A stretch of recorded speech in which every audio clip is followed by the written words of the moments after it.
Zoti Berisha, AIDU-ja më herët ka miratuar një rezolut për Shqipërinë të propozuar nga Partia Demokratike. Sot ju jeni pjesë në këtë summit. Si kanë qenë takimet dhe kur keni fokusuar ju bisedën me përfaqësuesit e partive politike që janë pjesë e AIDU-s?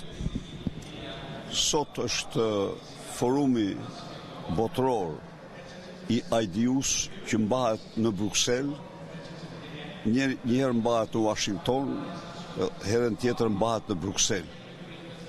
Unë erdha këtu me urgjencë për të mbrojtur votën e shqiptarëve, për të paraqitur para audiencës dhe personaliteteve të pranishme në këtë forum farsën e turpshme zgjedhore të 11 majit.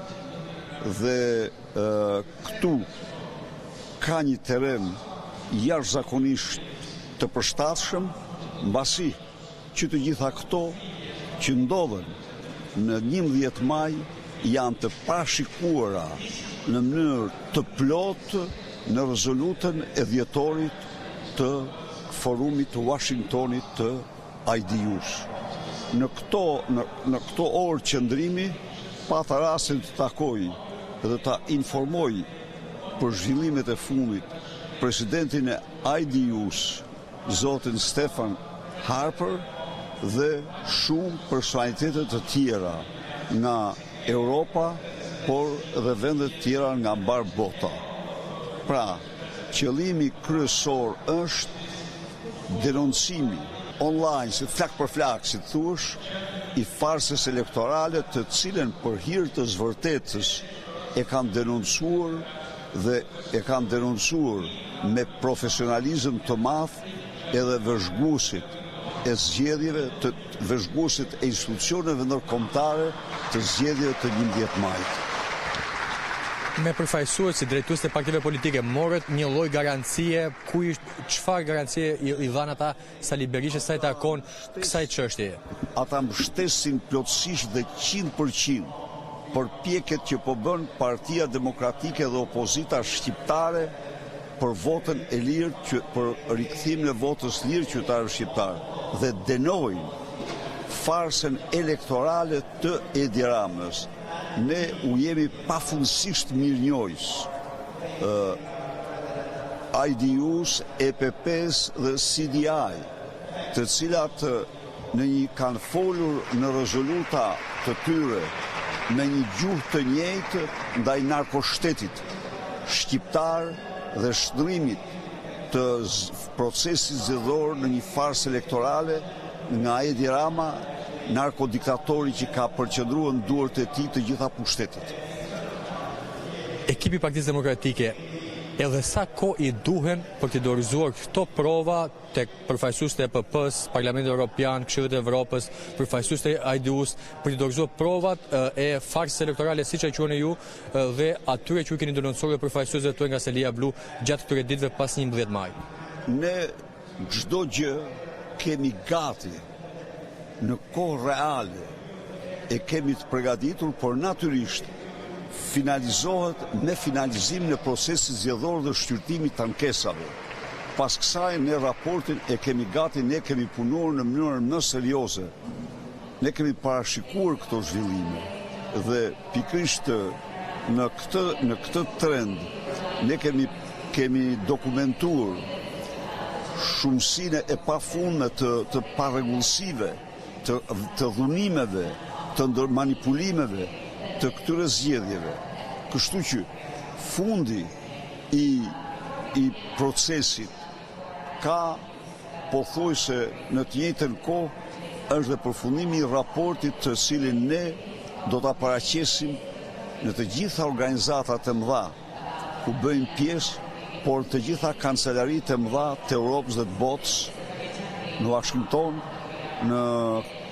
në kancelarinë gjermane, në britanike, në Francë dhe kudo do paraqesim dokumentacionin e farsë elektorale të Edi Ramës.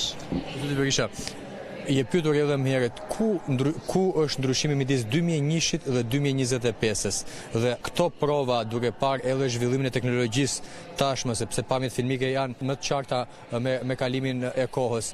Ju keni besim më shumë tek provat që keni mbledhur tani apo tek ato duke bërë krahasimin me 2001-shin? Kanë qenë të një karakteri të ndryshëm. Pse kanë qenë një karakteri të ndryshëm? Në 2001-shin qeveria angazhoi tërësisht policit, kryesisht policit, kurse kësaj here angazhimi ishte shteti i tërë.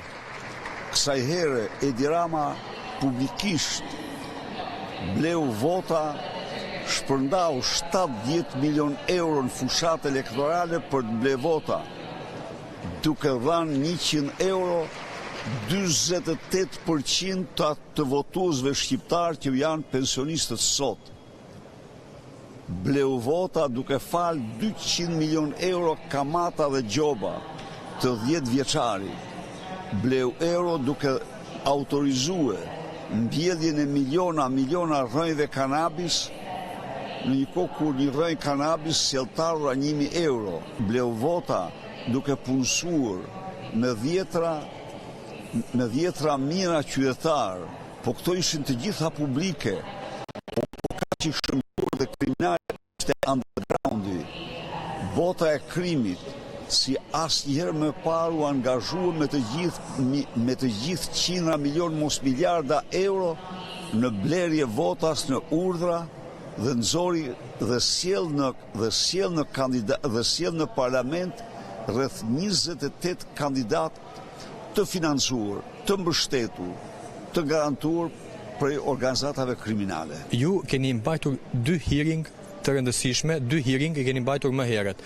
Mendoni se një hearing në Kongresin Amerikan ka rëndësinë të madhe duke parë dhe këtë situatë dhe çfarë po bëhet në këtë drejtim nga ana e Partisë Demokratike, por edhe përfaqësuesve të saj, por edhe nga vetë ju për të mundësuar një zhvillim në Amerikë sa takon çështjes së zgjedhjeve. Çka për t'ia paraqitur ligjvënësve dhe administratës Shteteve të Bashkuara të gjitha faktet flagrante që kemi, të cilat rrëzojnë këtë farsë elektorale dhe dëshmojnë se Shqipëri është i instaluar narkoshteti.